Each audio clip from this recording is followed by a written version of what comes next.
So the first step in building these raised beds is the posts. I got the 2-inch PVC here, measure it in every 2 feet, and then cut it using a miter saw. If you can't handle that, you should probably pay someone to build your beds. But as long as you can handle that, you're probably good. So after I get those cut into 2-foot lengths, I need to pre-drill my fence boards because they tend to split fairly easily. So I measure, they're 6 feet long, so I measure the 3 feet to the middle, put 2 holes there, and then 2 on each of the ends. So I'm going to do that.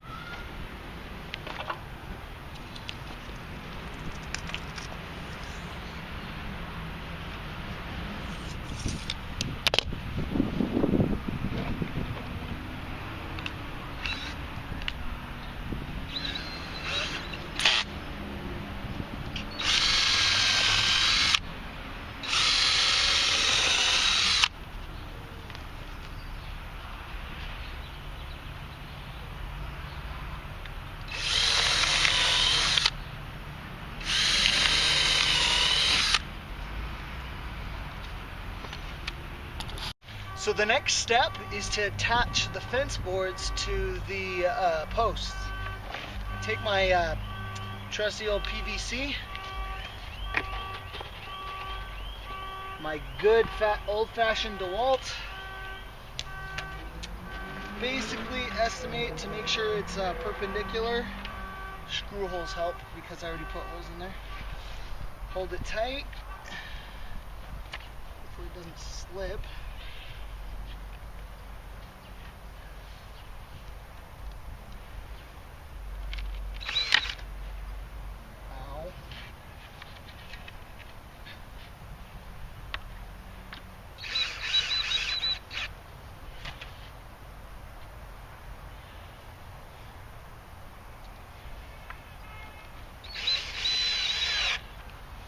So I attach that one, and then I have to do a lower one as well. And to make sure the spacing's right, I basically just line them up together like this. Put the holes on the center of the one that the new one, I guess. And then attach that one. With a couple of screws.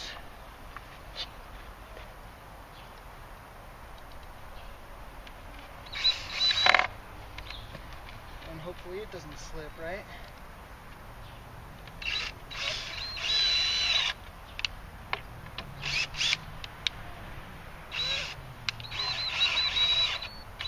So after doing that a few dozen times, I get them all laid out like this, and I start screwing them together at the ends to fit together when there's like a change in the, like a heel or something like that.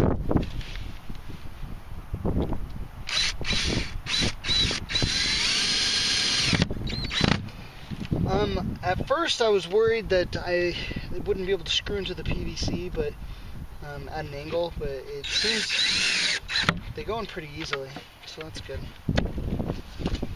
Makes it pretty easy.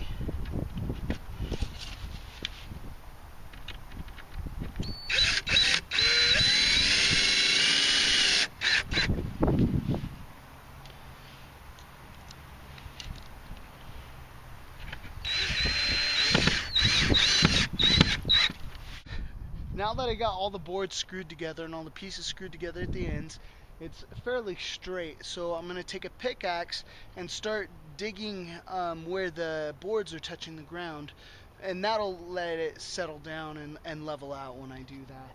So like right there behind me, you can see, I always say that, you can see there's a mound of dirt from digging the holes on each side that's keeping it up. So I'll dig that out until the board over here is on the ground, and I'll just go along, and each time you dig a spot out, another spot is the next highest place, and so you have to go dig that out as well, and that's how you level it out. The next step is to spray them with a preservative. Also, don't forget to spray the places you missed, like that place and that place. and this place. Yes, all of this. I missed it.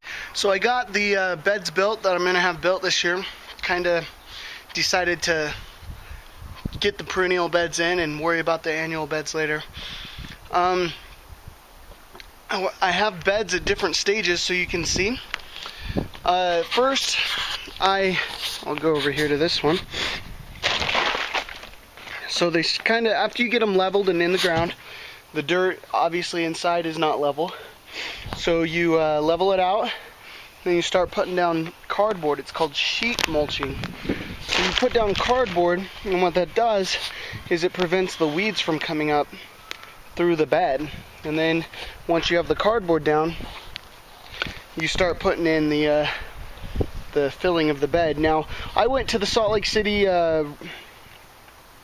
dump, I guess, to get this compost, and I measured my truck after, because I started putting it in the beds, and I really thought this isn't quite as much as I thought it was going to be. So I measured my truck to find out that my truck only fits about 1 cubic yard of dirt. So essentially I was paying $30 a cubic yard for really bad compost. So I'm actually having 10 yards delivered for $10 more a yard of actual planting soil tomorrow. So I'm excited about that. So I'm kind of spreading it out in the different beds here. And I did my irrigation system all over there from the control box. They come up through here. I put them on top of the cardboard, that way I can dig them up and if I need to access them for some reason. And then of course there's going to be one on top of the soil here.